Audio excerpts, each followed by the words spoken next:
147 сабақ тікбұрышты параллелепипедтің көлемі және қырының ұзындығын табуға берілген есептер. Бұл есепте бірінші қарайық, көлемнің қандай бірліктерін анықта, өлшем бірліктерін анықта, сонда жердің жасанды серігін қандай елдер алғашқы болып ұшырғанын білетін боласың дейді. Көлемнің өлшем бірліктерін анықта дейді. Көлемнің өлшем бірліктері бізде метр куб және сантиметр куб, яғни КСР және Ресей, Ұлыбритания, одан кейін дециметр куб, бұл бізде США, ақш жатады екен. Келесі, тапсырманы орында шкафтың үш өлшемін тап, көлемін есептеп. Бізде мына шкафтың үш өлшемі белгілі.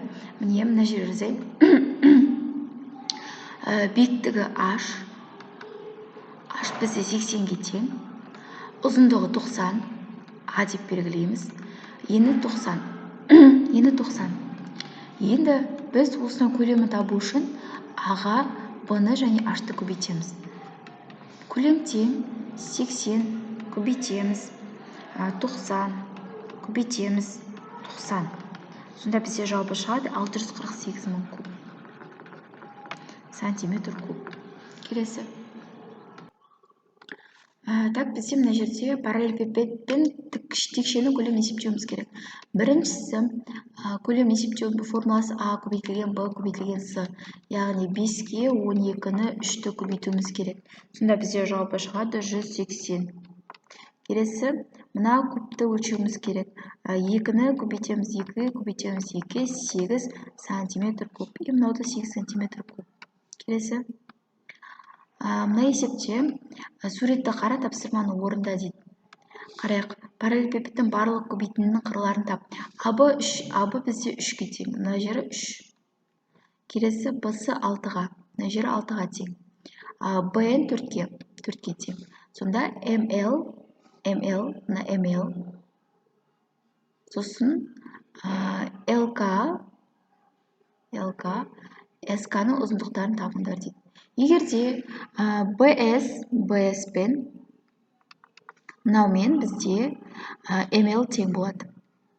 Және КС пен БН тең болады. БН тең КС. Сонымен қатар АБ мен ЛК екеуі тең болады. АБ мен ЛК екеуі тең болады. Демек, осыған қарап отырып біз нені аңғарамыз? Егер Б-сы 6 болатын болса, МЛ да 6 болады. Ал егерде БН бізде, БН 4 болатын болса, К-сы да 4 болады. Және АБ бізде 3 болатын болса, ЛК да 3 болады. Келесі. Берілген геометриялық фигуралардың өлшемдерін ата, мәліметтер дәптеріне көшір. Так, ұзындығы бізде берілгені 11. Ені мына жері 4, биіктігі 6. Көлемін табу үшін 11-ді 4-ке 6-ға көбейтем. Сонда бізде жауабы шығады 264 сантиметр куб. Келесі, қырлары. Егерде қырлары 4, мына қыры 4, мына қыры 4, мына қыры 4. Көлемін табу үшін 4-ті 3 рет өз-өзіне көбейтем. Сонда бізде 64 шығады жауабы. Келесі. 64 сантиметр куб. Келесі. Мына есепте кестені толтыруымыз керек. Ұзындығы 6, ені 4, биіктігі 2. Көбейтуіміз керек. 6-ға 4-ті 2-ге көбейтсе 48 болады. Келесі. 16-ны 2-ге көбейтеміз 32, 128-ді бөлуіміз керек 32-ге. Сонда бізде жауабы шығады 4. 15-ті 3-ге көбейтеміз 45, 90-ды 45-ге бөлеміз. 2 болады жауабы. 12-ні 3-ке 2-ге көбейтеміз 72. 35-ті 2-ге көбейтеміз 70. 46-ны көбейтеміз 30-ға және оны шыққан санды 27600-ді шыққан санға бөлеміз. Сонда бізде жауабы 20 шығады екен. Келесі. Параллелепипедтің көлемі бар, ені бар, биіктігі бар, ұзындығы 3 см кішірейтілді. Алдыңғы параллелепипедтің көлемін табыңдар дейді. Осы параллелепипедтің 3 см кішірейтілген, алынған параллелепипедтің көлемін табыңдар дейді. Бұлай болады. Астына жазайын. Так, көлемі бізде 64, ені b бізде 4, биіктігі с бізде 2. Енді бұл жерден аны тауып алайық. Бірінші аны тауып алу үшін 64-ті бөлеміз 4-ке, шыққан санды бөлеміз 2-ге. Сонда бізде жауабы 8 болады екен. Енді осы параллелепипедтің көлемі ұзындығы 3 см кішірейтілді. Онда 3-ті азайтамыз, сонда 5 болады. Так, енді бізде А 5-ке, Б 4-ке, С 2-ге тең болды. Енді осыдан көлемді табамыз. Көлемді табу үшін 5-ті 4-ті 2-ні көбейтеміз, жауабы 40 болады екен. Өрнектердің мәнін тап. 48-ті 34-ке көбейтетін болсақ, 1632 болады. Оны 51-ге бөлетін болсақ, 32 болады. Келесінің жауабы 54-ті 38-ге көбейтсек, 2052.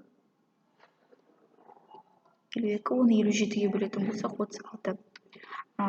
Келесі, бұны ашамыз. 32 азайтылған 31 және 32 қосылған 31-дің квадраты. Сонда бізде жауабы шығады. Мынадан 1 шығады, мынадан 63 шығады. 1-дің квадраты 1, көбейтем, 63-дің квадраты 3969. Сонда бізде жауабы 3969 шығады екен. Келесі, 28-ді 21-ге көбейтетін болсақ, 28-ді 21-ге көбейтсек, 500, жалпы жауабы 599 болады екен. Келесі, мына жерден жауабы шығады 1107. Келесінің жауабы шығады 32-ге бөлетін болсақ,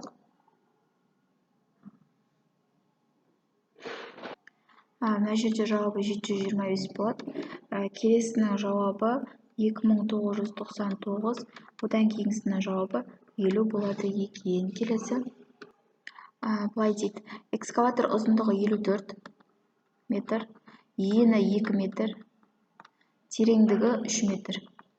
Енді сендерден сұрайды, экскаваторға қанша көлемде топырақ алып шығуға болады дейді. Көлемін табу үшін 54-ті 2-ге және 3-ге көбейтеміз, сонда бізде жауабы 324 болады.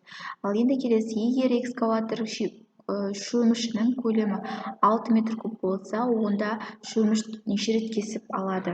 324-ті ол үшін 6-ға бөлеміз, 54 рет кесіп алады екен. Келесі. Так. Болат қабырғалар 8 см шаршы пішінді парақты 2 тіктөртбұрышқа бөлді.